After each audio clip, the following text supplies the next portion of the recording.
I will not go. Ngaghị aga. He will not eat. Ọ gaghị eri nri. Ọ gaghị eri nri. We will not come today. Anyị agaghị abịa taa. Gaghị will not. Gaghị will not. Ga will. Gaghị will not. M ga-aga. I will go.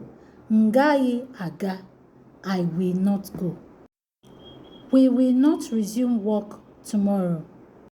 Anyị agaghị amalite ọrụ echi.